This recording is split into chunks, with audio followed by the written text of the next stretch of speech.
Welcome to the Super Sentai Buddies. This is episode 14 of The Spider-Man Who Loved Me, a podcast dedicated to the Toei production of Spider-Man.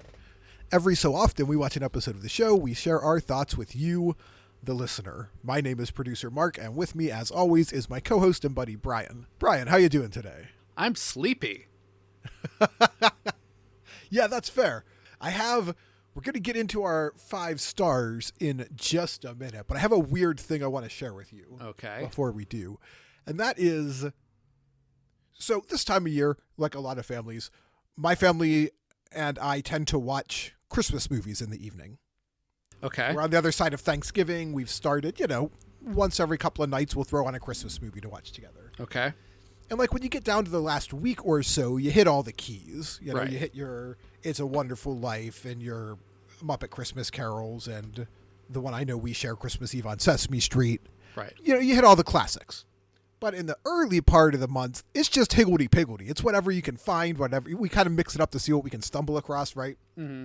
So we ended up watching a movie on Amazon Prime. Okay. From, I believe, 2014. Okay. Might have been 2016, actually, called The Christmas Dragon. All right. It is a live-action movie set in, like, vaguely medieval times, like you do. Right, yes. About a group of orphans who has to find Santa Claus to save Christmas. Okay. And they do so with the help of, as you might suspect, a dragon. Okay. I mean, I could have suspected that you had to fight dragons. That also happened. Oh, This okay. dragon, as it turns out, is the child of the dragon that made the main character an orphan by killing her parents. Oh, that's dark. Some drama in there. Yeah, the movie opens with the parents getting burned up by a dragon. This is okay. That happens on screen. Oh, that's suitably horrifying. And the effects are... They would have been considered like cutting-edge visuals for maybe the late 90s. It's not a good look. No, but it's very limited. The dragon is on screen for generously 5 minutes of a 90-minute movie. Okay. They use their budget sparingly. But here's what I wanted to talk about with the They Christmas couldn't even dragon. spliced in some clips from that Sean Connery movie? Nope. Okay. It is a movie that feels like, graphics aside, it feels like it was made in the late 80s or early 90s. By which I mean it is just like I'll use air quotes, family-friendly kids movie. Mm-hmm. About like a group of ragtag kids who very clearly are just like running around in the forest in somebody's backyard, like having adventures. Right. And that is a specific genre of movie that I don't know exists very much anymore. Although there is some good stuff like Stranger Things that kind of lives in that space now. Right, which is actively children out in the woods fighting monsters, yes. Right, yeah. So it's kind of like there was a whole kind of era probably kicked off by like Goonies and living in the same space as E.T. that was just sort of like kids getting up to adventure. Right. Basically the latchkey generation of, can we Yes. find a reason for adults to just not watch their children at all? 100%. And that's what this movie is. And it was fun for what it was. Like, it was pretty well put together. It was entertaining. It was very low budget. It was just so weirdly jarring because it was made like a handful of years ago and felt very specifically like a lost movie from my childhood. Well, congratulations, because right now we're in the era of making a lot of lost movies from our particular childhood. That's true. That is true. We're But this also one's not a revival of anything. It's just a weird thing. We're also writing sequels to books about basically our childhood, if you could just list it off of all the important things and then pretend that that is a work of art in some way. Yeah. Yeah, boy. So we are not, in fact, today here to talk about the Christmas Dragon, but we No. are here to talk about episode 14 of Spider-Man, Dedicate the Song of the Powerless Brave to My Father. I do not understand this title. I don't. Nope. I I don't understand it. I don't know if there's a theme that I'm misunderstanding. I don't know if this is a very literal translation of something that I would need cultural context for. I do know that when they drop the title, it seems like it's supposed to drop in a space where it would complete the back half of a thought that Spider-Man is having, and it absolutely does not do that. No. The alternate translation, because this is a fan sub, right, of course, yes. And the alternate translation listed in the fan wiki is "Giving Father, Fight to the Song of the Hero," which also is a fine, like, weird title, right? But it makes no sense relative to the episode. Yes, yeah. There are there's brief moments of thinking of Takuya's father, but there are no moments where any songs are happening. Yeah, there's no songs at all.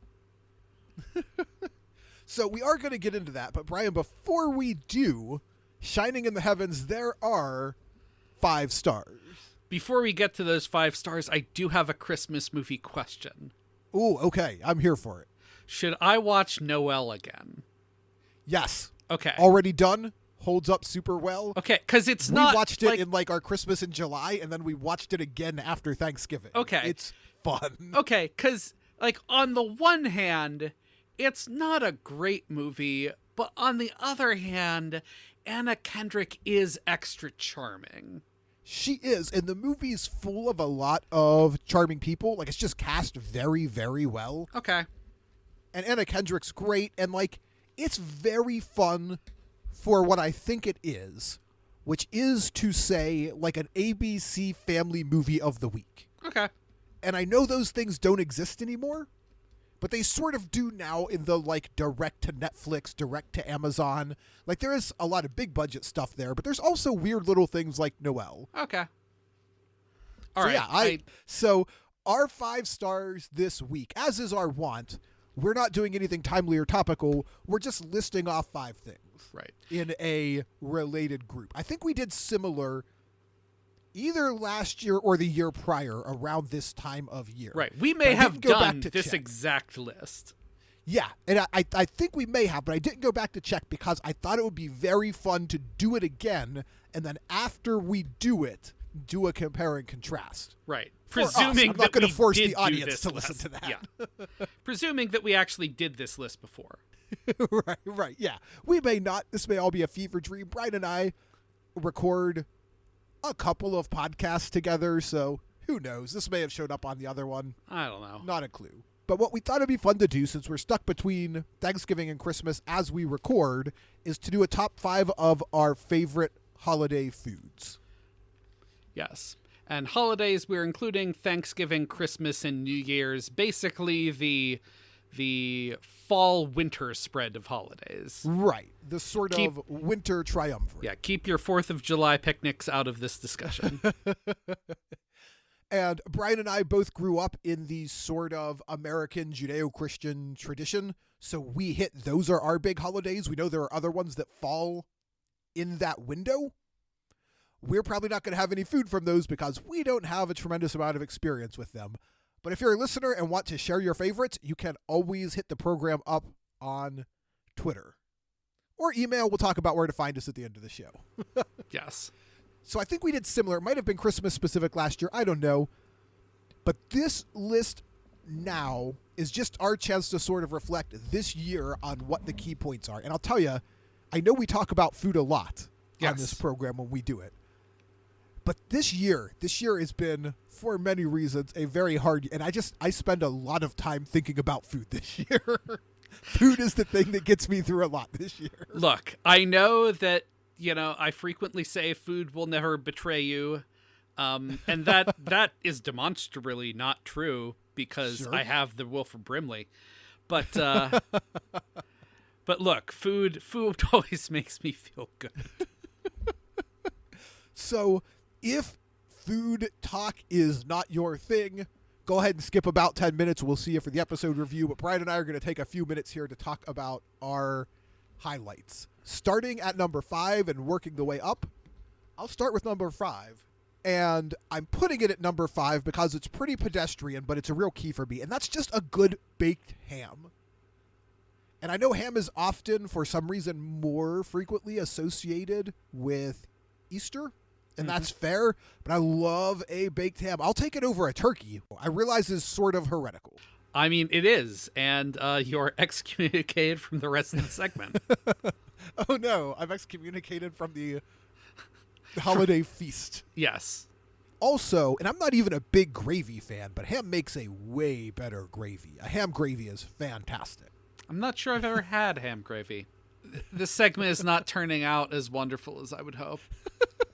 I can hear your palpable disappointment with my 5th star. So let's jump over to you, Brian. What is your 5th star? It shouldn't be as disappointing. You could have told me that was your 1st star, and then It's just sort of like, it's the main anchor for most of our holiday meals, and I do look forward to it. So it's on here, but it's number 5, because most of the things above it are way more exciting. I mean, I also have a fairly pedestrian choice at number 5, which is just bread and rolls, whether they're store-bought or homemade. Ooh, yep. Or just vehicles for warm butter. Yeah. No, that's a good choice. I thought about putting that on mine and didn't. I'm glad you did. It's the one thing that is usually the piece of food that you're allowed to have that isn't like a piece of turkey that you've picked up before grace is said.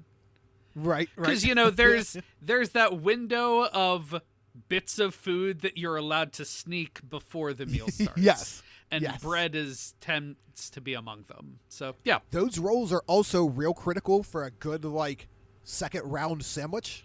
Yeah. Should we move on, Brian, to star number 4? Probably, yes. All right. This is maybe, I don't think this one is unique, but it is specific to my family for reasons I'll get into. And that's homemade noodles in homemade gravy. And I'm calling it gravy, but it's much more of like a thick white sauce, a noodle sauce. And I think a lot of people do this. There's a million, but what I think makes it fun is there are a million variations on homemade noodles. And the ones we have are, it's like the one thing that my dad does for any of our holiday meals. Mm-hmm. It's been his role since literally I can remember. Mm-hmm. And they're just, they're just thick homemade noodles. But they're such a good, it's all carbs, like everything on this list. There's so many carbs. Oh, yeah. They're good. I don't even know that they're necessarily my favorite meal, but they're just such an integral part of my family's Christmas dinner that they are the thing almost that if you took them away, it would feel like something was, you could get away without a lot of these things if all of the rest of them were present. It is weird to have a Christmas meal without this one. Does that make sense? I mean, it makes sense as a concept. I would never actually think of Christmas noodles or holiday noodles. What is your 4th? I feel like if we did this segment before, it was very different. At least on your side. I feel like, unless last time I just responded with the same kind of trepidation and bewilderment to the first couple choices here. But the my 4th is 2 types of Jell-O salad.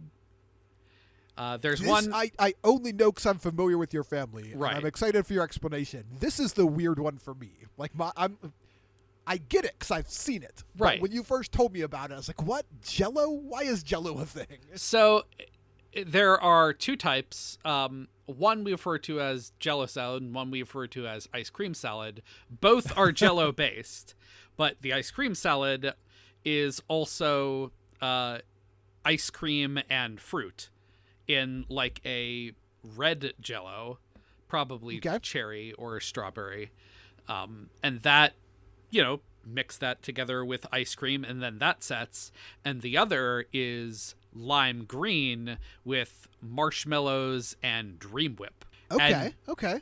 Both of those Jell-O salads are made for Thanksgiving and Christmas every year. I think sometimes they're also at Easter as well. I think they didn't start out at being at Easter, but they now they always show up. Occasionally there's an orange Jell-O salad that I haven't quite figured out what the rules for it appearing are. But every year that's some of the some of the sweet things to go with everything else. Jell-O salad is such a weird holdover from a very specific sort of war era of American history. It is. And I'm not on board with most of it, but when it's like dessert-oriented, I'm there. Well, that's why when they did the Ration Project and they were talking about savory Jell-O salads, I was like, what is that? And then when it was explained, oh yeah, people used to make Jell-O by sticking like meat in there. And why? Why? Yeah, it's real weird. Yeah. All right, star number 3 for me is baklava, which is a dessert that only made its entrance into our holiday tradition maybe 5 or 6 years ago, but has become an immediate staple. There was just a year, 5 or 6 years ago, that I decided I wanted to learn to make baklava, and so I did, and now it's around. Like, my family just loved it. It became real popular, and now it is just sort of my expected contribution to Thanksgiving and Christmas meals. Didn't you get this recipe on how to make it from, like, an old Greek woman who probably disappeared the following day? Yeah, so I've got a cousin of mine who's a very dear friend, who, Brian, you've met a few occasions, my cousin Rochelle, is a very, very accomplished cook and baker. And so I just messaged her and I was like, hey, I'd like to make baklava. Do you have any, like, where should I start? And she said, I have the perfect recipe. An elderly Greek woman gave it to me, and it's amazing. So she works as an athletic trainer. It's just a lady she had done, like, a physical therapy with for, like, a week. And somehow got her baklava recipe, and I have it on, like, you know, a snapped picture of this lady's old, like, scrawly 80-some-year-old woman handwriting on, like, a dirty and smudged index card. It's perfect. But it's really, I mean, you've had it. It's a good baklava. Yeah, no, I love it. It's great.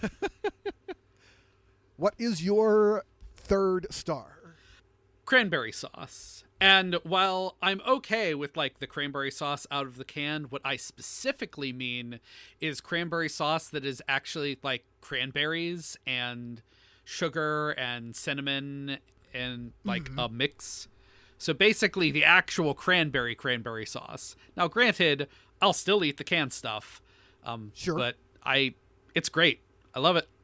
We do have very different lists, because I'm real give or take on cranberry. Like, I'll eat it if it's there, but I will not mind if I never have it again. Oh no, getting cranberry sauce it's a treat. Cranberry sauce, I'll say my mother and I are the only ones who eat it. Okay. Which definitely means at some point, and that's one of those things I think we're all in our late 30s. So it's approaching the point where we got to start writing down and figuring out some of these things that are currently not our responsibility. Right, because someday it's going to be another our couple of decades decades down the road. Right. But yeah.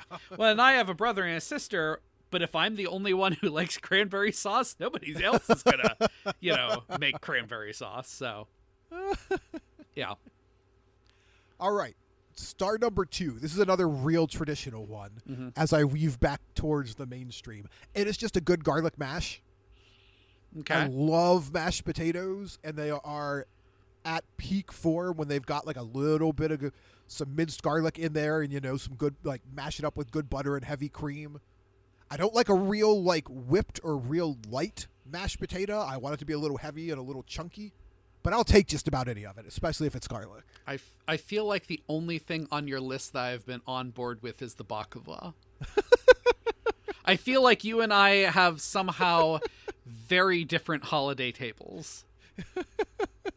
But if we merge them together, we will cover a lot of ground. Oh yeah, no, it'd be a great table. I guess we're down to number 2. What is your number 2 star? So this is what I call a dark horse candidate, because I didn't even have any until I actually bought some store-bought today because I saw it, realized I hadn't had it, and I was like, oh, Thanksgiving is retroactively ruined. And that is pumpkin roll. Not pumpkin pie, pumpkin roll, which is, it's the log basically filled with pumpkin-y tasting bread is the wrong word, but Like Right, pumpkin yeah. tasting roll filled with cream cheese. Yeah, it's just like a pumpkin pastry. It's great. Yeah. It is great, and I always forget that I love it so. And honestly, out of all of the dessert things, it might be my actual favorite. Yeah. Because all the others, like, I can have a slice of pumpkin pie. Slice of pumpkin pie is great. Slice of apple pie, great. Throw some ice cream on there. A slice Any of your number fruit of pies. weird Jell-O things with ice cream shoved in them. Yeah, those are all great. But I'll, eat a slice or a bowl of that, and, that'll be good. I've had that with my meal. Pumpkin roll, on the other hand, I need to force myself to stop eating. I had a good Because I will laugh. just keep slicing off pumpkin roll. And, like, one slice of pumpkin roll doesn't seem substantial, and you just keep slicing until you've eaten half a pumpkin roll. Last week on this very program, Dave and Matt were going in on Libby's Pumpkin Company for having like 100 recipes on their website that are basically like Dave's conjecture is that pumpkin is just there for making pumpkin pie. Like that's the purpose of Libby's canned pumpkin is to make pumpkin pie. And he's probably not wrong, but I had a good laugh about it because you and I, who are the sort of third and fourth chairs of this program, are both big pumpkin guys, and neither of us consider pumpkin pie the primary form. I thought of you and your love of pumpkin rolls, and you know me, I almost, instead of baklava, I almost had pumpkin cookies because my family does an incredibly good pumpkin cookie recipe. Yeah. So Don't we get me both wrong. like non-pumpkin pie things more than Right. pumpkin pie. Pumpkin pie is great. Pumpkin pie's great. It's just it's like a B+ of things to do with pumpkin. Agree. All right, we got to cap this off. Yeah. I'm not going to spend a lot of time on it because I've talked about it before, but my number one star with a bullet is raspberry pie. Always the key dessert at a Thanksgiving dinner for my family for, I think, generations at this point. Every year during raspberry season, we make a point of freezing enough to make some pies at Thanksgiving. Black raspberry, no Jell-O. I don't like fruit pies with Jell-O. Just a good black raspberry pie with just enough sugar and flour to make it stand up. What is, Brian, your top? I mean, what was your asterisk there you said on there? Oh, with a bullet, not an asterisk. Oh, okay. Gotcha. I thought I thought it was an asterisk, which you were going to say, but only because we have forced you to put the raspberries in pie form as opposed to eating them in their natural form. Yeah, that is very true. Raspberries just on their own are the best food on earth. Raspberry pie, you can have them mostly unadulterated. Anything else you do with black raspberries is fine, but you should have just not done it because regular black raspberries are best on their own. Strong opinions on food. My number one, honestly, is turkey and gravy. I mean, it is the standard. Yes, it is the centerpiece of a Thanksgiving or a Christmas dinner. But man, I could once the season of eating turkey starts, I don't have a problem eating hot turkey sandwiches for basically the next week, 2 weeks, and then taking a couple more weeks off until the next holiday that gives me a turkey comes around. Hey, it's the standard for a reason. A good turkey is like the gold standard of American holiday meals. It's just delicious. It's delicious with a little gravy. It's delicious as a cold turkey sandwich the next day. It's delicious as a hot turkey sandwich where you pour that gravy over bread. Yep. It's so good, it is the one exception to soggy bread that I allow. Yeah, I can't argue with you. I know I prefer ham, but I do love a turkey. And there's just no arguing with it as sort of the prime holiday staple. All right, we should get into this episode, Brian. We should. We are going to take a break. We are going to watch episode 14, inexplicably named Dedicate the Song of the Powerless Brave to My Father. And we will be right back. Change the apart. And we're back. Brian, how did that episode land for you? It wasn't as deeply tragic as some of the recent episodes. No, it wasn't as deeply tragic. It was weird. Very weird, yeah. Spider-Man only continues to be real weird. Yeah, I think this is one that it's going to be hard to talk about without going scene by scene, because it's not like they all fit together real well. In a lot of ways, this one feels to me, and we're going to jump right into it, to be something of a filler episode. And we're sort of in the space for that in terms of like the structure of a Sentai series. There's often kind of a lot of action up front, and then you kind of hit that run of, I mean, not filler, but kind of just Monster of the Week, whatever episodes, which we've been in for a little bit. Right. And you get some good ones in there, you get some bland ones in there. Some of them are just sort of there. So this one starts like so many great Spider-Man stories do at Interpol. Yeah. Well, technically, like, we have left Interpol and are going for what I declare is the Spider-Man goes and commits crimes section of the episode. Yeah, Interpol has just contacted Spider-Man, because remember, in this version of the Marvel Universe, Spider-Man is just sort of like an adjunct Interpol agent at this point. Yeah. And asked him to look into the Iron Trade Corporation. That doesn't sound suspicious at all. It doesn't sound suspicious at all. And by look into, we don't mean do investigative journalism or stake out. We mean break into the building and rob them. Yes, break in and steal their things. Yeah. So Interpol tells Spider-Man a ship belonging to an evil businessman, which, little bit redundant, but okay. Yeah. Is coming in, and Interpol has reason to believe that there is illicit cargo on board. Although the only thing they actually say is coffee. Right. I don't know. Like, Interpol could be full of Mormons. Man, I love the idea that in this corner of the Marvel Universe, Interpol was like an international Mormon police agency. That's top notch. Yeah. So they sneak in. Spider-Man sneaks in, and as it starts with very standard Spider-Man infiltration techniques, right? Like he's climbing buildings and whatnot. Until we find out that he also has like a magic lockpick. Yeah. It rapidly becomes, and I'll quote the narrator here, Spider-Man's magnetic bracelet can unlock any lock. Okay. We're at episode 14 now. Why is this a superpower, and why? It seems to me to work very much like the Doctor's screwdriver, the Dr. Sonic, right? Yes. It just sort of goes, wah, wah, wah, wah, wah, and then things unlock. Yes. It's very, it's fine. It's a sort of semi-mystical techie science gadget. Sure. It seems very odd, A, for Spider-Man, and B, to be showing up now, when Spider-Man has in fact been locked in things previous to this episode. Maybe he didn't know how to use it. But one thing that I would have thought that he would know how to use that we also learn about is Spider-Man's extremely keen sense of smell. Yeah, that's another thing they just drop on us. And apparently anyone who works as an Iron Cross henchman smells wrong.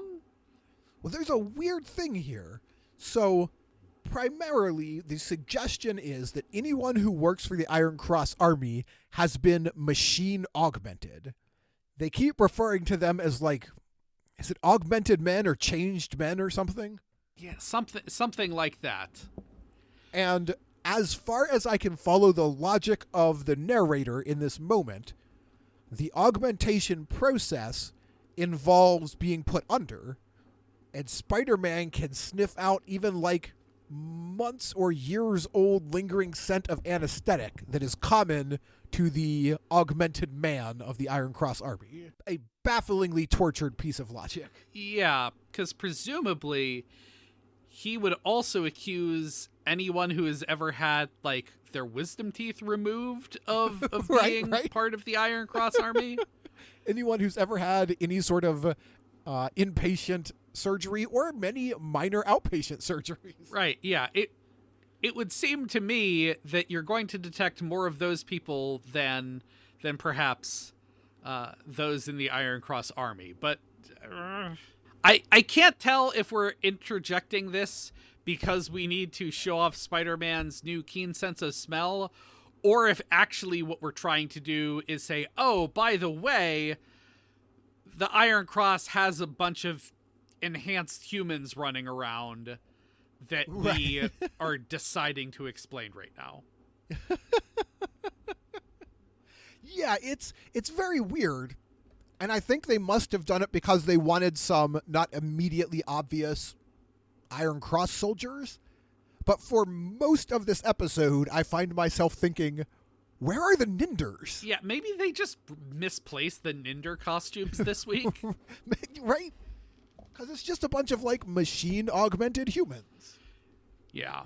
It's fine. It's just a little weird. Yeah.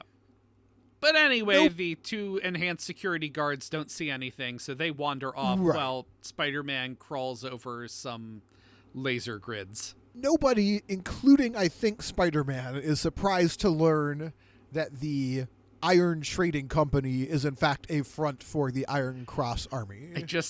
I'm surprised they didn't call it the Iron Cross Trading Company or the Iron Cross Company. And there is a minute later in the episode where Professor Monster and the Amazoness are like, oh my goodness, we never thought they'd find that out. Guys.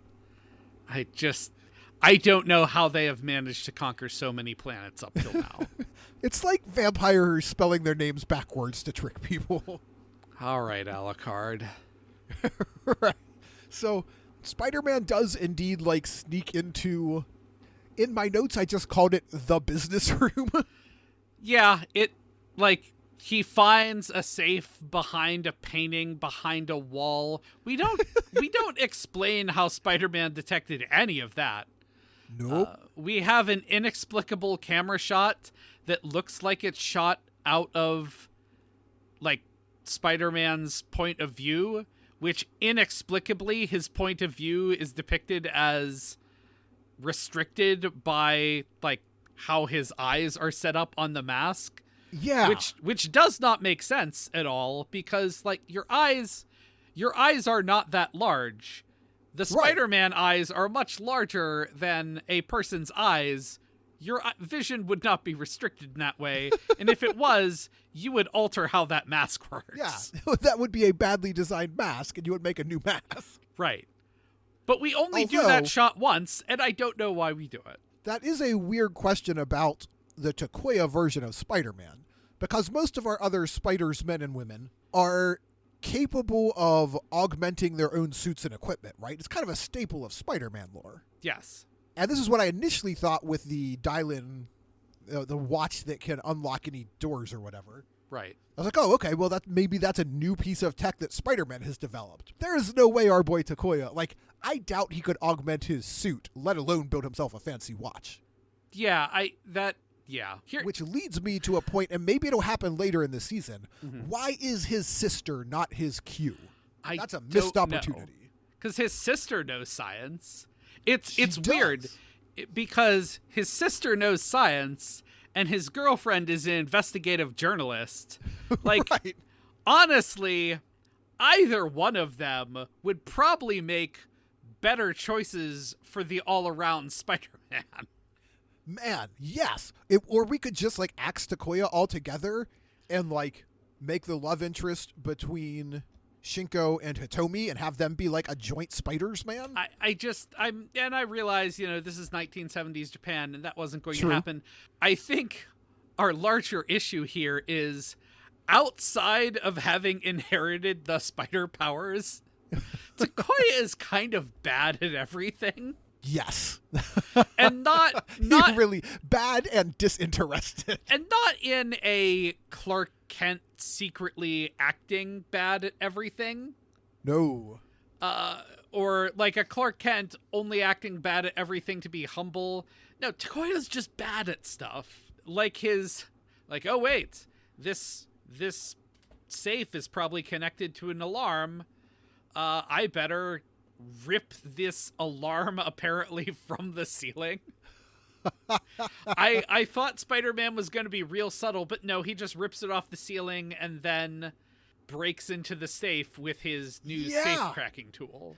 right in view of a fairly obvious recording device. Yes, which although maybe I only feel it's obvious because the camera cut to it about 17 times. It did, which does lead to a scene where, it's revealed that, he was caught on camera, because all my notes say is Dr. Monster walks over and delivers those pictures of Spider-Man that the Amazoness wants. Dr. Monster is also better at significant aspects, or Professor Monster. Yeah. It's also better at significant aspects of Peter Parker's job than Takuya is. Yeah. He's got pictures of Spider-Man, but... So he says, effectively, our secret's going to get out, and our boat might not come in, I guess. Our ships may not come in. Right, because what Spider-Man is reported to Interpol is apparently they're bringing in like a big laser weapon or something like that. Yeah, laser beam weapon. I don't know. They're bringing in a MacGuffin of destruction of some sort. Right. And then, Brian, there's just a big old bat hanging nearby who says, oh, no problem. We need to stop Spider-Man, right? We have to. That's Professor Monster's whole thing. We have to get Spider-Man now or our ship won't come in. Yep. Our literal ship won't come in. And there's just a bat nearby who's like, hey, boss, I know exactly who Spider-Man is. This is fine. Right. And he's not even like, oh, well, how are you going to find out who Spider-Man is? And he's like, no, it's Takuya. Takuya is Spider-Man. Right. It is very obvious to me. Here is the name of Spider-Man. Right. And Amazoness and Professor Monster are both like, I don't know. That doesn't seem likely. Seems unlikely. Yeah. It's very weird how much they don't want to believe him. Yeah. I mean, look, you've seen Takuya. Would you want to believe he's Spider-Man? Yeah, that's a fair point. I mean, actually, this whole episode is about nobody wants to believe that Takuya is Spider-Man.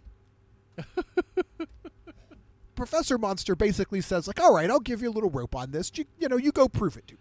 And the man-bat, whose name is, in fact, Big Bat. Yeah. Which is just, Guys. He looks not unlike Batmanuel from The Tick. Yeah, a little bit. And a little bit of DC's Man-Bat in there. Yep. Until he changes into Saturday Night Fever. Yeah. So Man-Bat, like all good Batman sort of people, has a secret identity. Yeah. Which is suave, dressed all in white, like cool guy. Yeah. Dude in a white suit with sunglasses and slick hair. Right. And who can beat up motorcycle gangs and stuff. Yeah. So what he's going to do is the remainder of this episode is 3 plots, each less plausible than the previous, trying to force Takuya to reveal his secret identity. Right. And turn into Spider-Man, apparently where cameras can see him. Right. So the first one is just he's going to get some machine BEM guys, some of those human augmented dudes, to dress up as a very sad motorcycle gang and drive in circles around Takuya and his girlfriend Hitomi. Right. And his little brother. Oh, that's right. Takuji's also here. Yeah. Yeah, because Takuya is out there, riding on the bike. His spider sense does go off and alerts him to the fact that he's being watched somehow.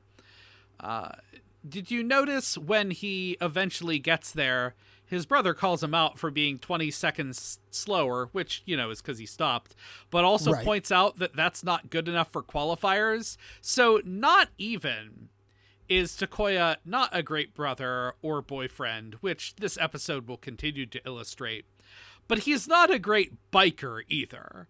Because it's not like he's in striking distance of victory. He's 20 seconds off of being good enough to qualify for races. Yeah, it's very weird. Very he's not putting food on the table either. I have to assume the only thing he cares about is this motocross. Yeah, I don't know why. It's Takuya. It's not going anywhere. I mean, you've nailed down the Peter Parker through most of his fictional life is poor, but Peter at least, got on his hustle and was out there trying to work. Whereas Takuya seems allergic to having a job. Yeah, it's very weird. And I mean, I guess technically motocross is his job if he wins races and earns money at it.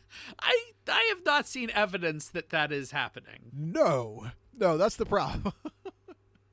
So they just ride around him for a little bit. They're like, haha, come on, fight us, guy. I mean, they did ask him to race them, which it feels like he could have obliged them. Could have just gone for that. But he somehow is just sort of like supernally aware of the fact that they are trying to trick him. I guess he pulled off a glove at some point, saw a hand. Yes. He knows they're trying to trick him into revealing his secret identity. He doesn't. And so the Man-Bat in his Saturday Night Fever attire just shows up and beats up the bicycle guy, I guess to earn Hitomi's goodwill? Maybe, because he definitely makes dreamy eyes at Hitomi. Yeah, I am unclear as to how this is part of the plan. I am as well, because all it would make me think is that you're planting doubts in Hitomi's mind and thinking maybe this suave gentleman is Spider-Man. Yeah. It's very...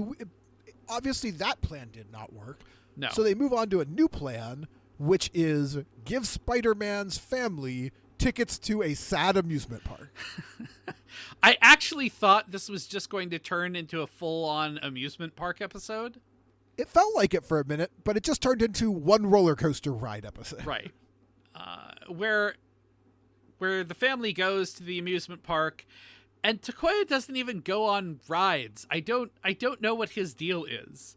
He doesn't want to, He's grumpy. He's just grumpy. He doesn't want to hang out with his sister and brother, and he doesn't want to hang out with his, as we say every episode, way too good for him girlfriend. Yeah, man. She can do so much better. It's frustrating how little he cares for that very cool woman. Breaking my heart. Also, how little he cares for the love of his family who recently lost their father figure. Just like for whom he is now the eldest male member of the family. It's a good thing his sister has a good head on her shoulders, because she is literally the only thing holding that family together. Yep. Yeah, Spider-Man's life is being held together on all sides by women much stronger and more capable than him. Takuya. So they get on the roller coaster, everyone except Takuya, who's being a grumpy pants. Yep. And the roller coaster has no brakes. Right, which I guess would be an issue if, like, a roller coaster wasn't on an endless track and could go, like, extra fast, more fast than it should, and could jump the rails. It's not picking up speed or anything. At no point does it seem... I mean, I guess maybe eventually it might get scary because you can't get off. Right, yeah. But there's plenty of time to solve that. The roller coaster they just got a free second ride on the roller coaster. I would think a roller coaster getting stuck along the tracks would be more upsetting than the roller coaster continuing to go a second time. Right, yeah. Oh no, it's left off its tracks, or oh no, as you say, it's picking up speed, or it's out of control. No, this roller coaster was just casually coasting through a second lap. It also doesn't help that a couple of the shots make it look like they're afraid, but a couple of the shots make it look like they're having an awesome roller coaster time, so... Yeah, it's very weird. And Takuya is unable to stop the roller coaster because, again, some Iron Cross army men are in his way and he doesn't want to become Spider-Man. So Cool Guy Man-Bat stops it again. And again Takuji's just here like, bro, you suck. This dude's way better. And he makes some kind of winky eyes at Hitomi. Yeah. I think the fact that this is the second time, like, his family continues to register their disappointment in him. Yeah, very much so. And then they're like, oh, well, we're going to try to, like, recover some fun out of this day by going shopping together. And Takuya's just like, nah, I don't want to do that either. He has also repeatedly turned down offers to go on a date with Hitomi. Several times she has asked him for a date. She really needs to cut bait on this guy. She does. And I know, like, there's that old, like, 90s sitcom joke of, like, oh, clothes shopping with women, am I right? Ha-ha. But, like, it maybe standalone you could have chalked it up to that trope. But this is now a string of, like, half a dozen times where Takuya has actively not wanted to spend time with Hitomi. I think part of it is only about a quarter of the time did they even give us, the viewer, like, but this is because he's on the lookout for the Iron Cross army. The other 3/4 of the time, sleeping. The other 3/4 of the time, it's like, nah, he just doesn't want to do it. He actively says a couple of times, like, no, I want to go work on my motorcycle. Jeez. Dude, and hey, here's just a tip. Don't sleep on clothes shopping with your girlfriend. Like, I know, again, it's a 90s punchline, but who doesn't want to go watch their attractive girlfriend trying on a bunch of cool clothes? That's ridiculous. Takuya, what are you doing? I mean, look, the theme song tells us that the Spider-Man's life is a life of sadness and misery. So that is very true. Maybe Takuya was a really good boyfriend before he got the spider powers. We don't know. So we are now at this point. Man-Bat has given up all pretense. Professor Monster is annoyed, and he says, you get one more try, and Man-Bat's like, fine, I will just kidnap his family and send him a ransom note. It feels like this probably should have been plan 1. Yes. Mostly because, again, I'm not clear what showing up as Saturday Night Fever cool guy was ever adding to the plan, other that than... never paid off to anything, did it? I don't know. Maybe Man-Bat was just thinking, like, in addition to killing Spider-Man, I will steal his girlfriend. Hey, as we've said, she could do better. Yeah. I don't know that Man-Bat seems that impressive, but he might be a step up in the boyfriend front anyway. I mean, at least he's trying.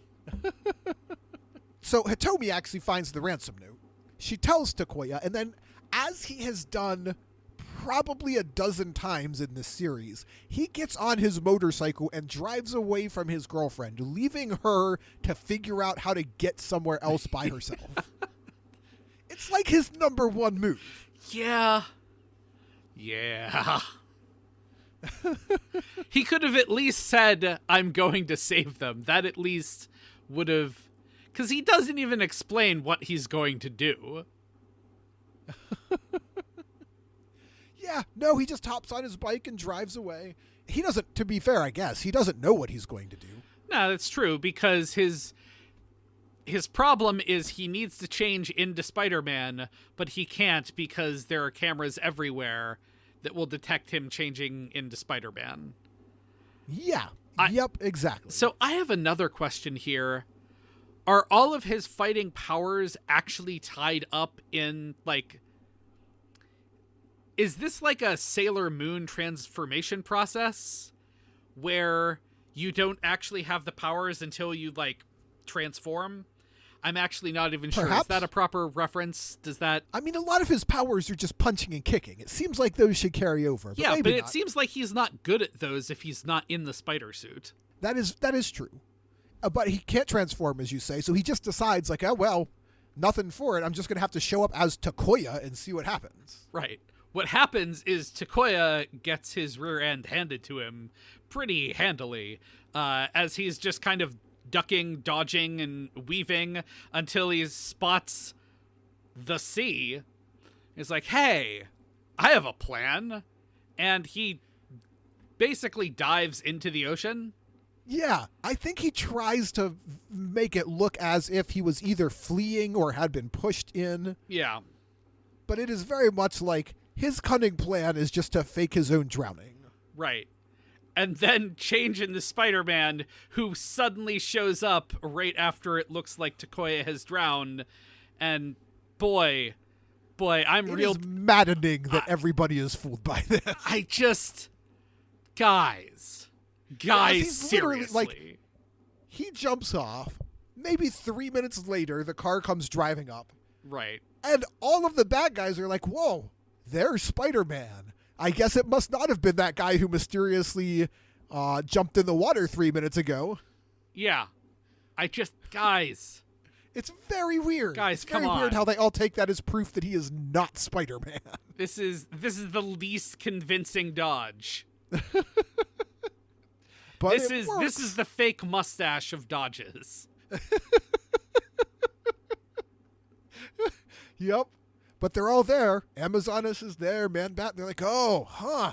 I guess it wasn't Takuya after all. Right. He manages to free his sister and brother, who He does, yep. were tied up and hanging off of ledges. Yep. And then he starts fighting the Iron Cross army. The fight with the Man-Bat on the ground is real weird. It is very weird. Because parts of it aren't even fights. Parts of it are just Spider-Man attached to the wall as they have Man-Bat jump back and forth across the screen. Yes. Not in an attack pattern, just kind of jumping back and forth and back and forth. It's like a low-rent children's theater attempt to be like, he's flying. Yeah. Maybe But that's he's just what like it was. leaping from one screen out of, like, just in and out of frame. Look, all I'm saying is Samurai Cop had better fight choreography than this week's fight. Yeah. There's a few minutes where they try to fire their secret special laser at him, which they demonstrated for us, the viewer, by shooting a station wagon with it. Yes, a stationary station wagon that was vaporized. That was it must have been vaporized. It looked to me like a disappearing ray. Yeah, okay. They didn't have an explosion and they didn't have like dust. What they Right. did was they shot it with a beam and then showed us another frame where there isn't a car in the frame. Yeah. It didn't even make a sound when it went away. It was... No. Look, what I'm saying is, despite having other episodes where things are much more imaginative, this week kind of everything is a bit on the lazy front. It is. I did enjoy that when he first showed up, instead of yelling emissary from hell, Spider-Man yelled, a man of revenge. Yes. It's Spider-Man. Yes. One other thing I swear I've noticed is when they play the Spider-Man theme song during some of the fights, like the lyrics from the subs change. But I am almost certain that the lyrics being sung in Japanese have never changed for that song. So I don't know what the subs are playing at, but that is just something I noticed. I'm like, Nice. oh, we've just invented another Spider-Man verse that is not what is being sung currently. That's effectively it. He has the kind of comical, weird fight with Man-Bat. Yep. But then, as always happens, Man-Bat grows big. Yep. And Leopardon shows up, and that's it. Yep. Arc turn, sword vigor, kaboom. And there's a minute after Man-Bat explodes where Takuya is, like, drudged back up out of the sea. Right.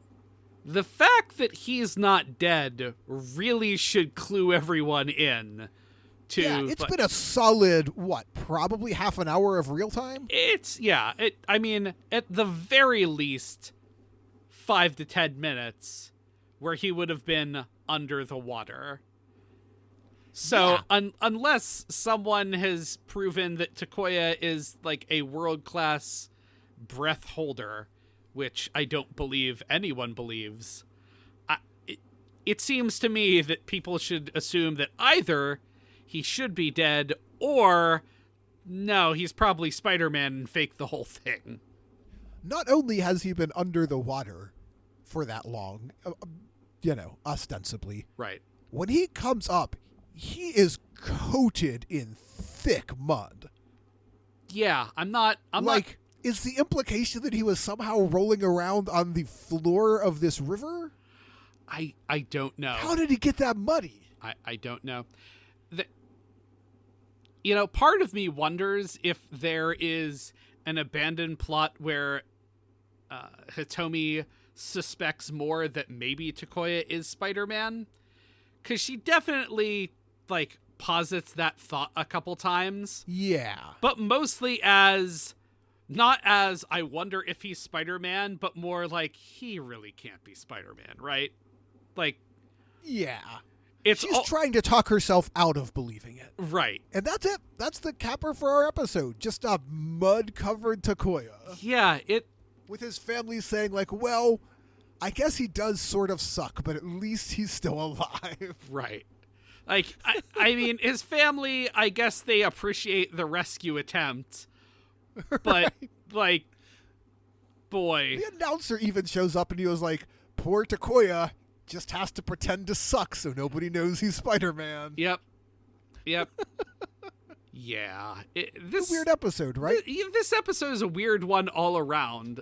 Like, I feel on the one hand, it seems like it's trying to establish part of a larger canon that Iron Cross has kind of infiltrated things across the globe. I do like that. Yeah, Interpol even had like a throwaway line about it at some point that like they've got these sort of like dark alliances around the world. Right. It feels like we've established some key meta plot stuff, but this episode this week is it's just weird all over the place, especially because Man-Bat absolutely knew who Spider-Man was when he showed up. Like 3 minutes into the episode, a very intelligent bad guy said, hey, everybody, I know who Spider-Man is. Right. I feel like if Professor Monster had, in fact, interrogated that line of logic rather than, well, why don't you go out and prove it?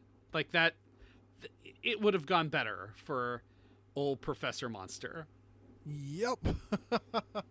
All right. I guess we have done it, Brian. Yes. We got through another episode. We have episode 14 of The Spider-Man Who Loved Me. Before we officially finish up, as Matt J always does, I would like to remind you that you can contact the show at supersentaibrothers@gmail.com. If you want to get future updates, what's going on with the show, or you want to check out any of the things Matt and Dave usually talk about, you can follow Matt at Super Sentai Bros. You can follow me at RO Radio.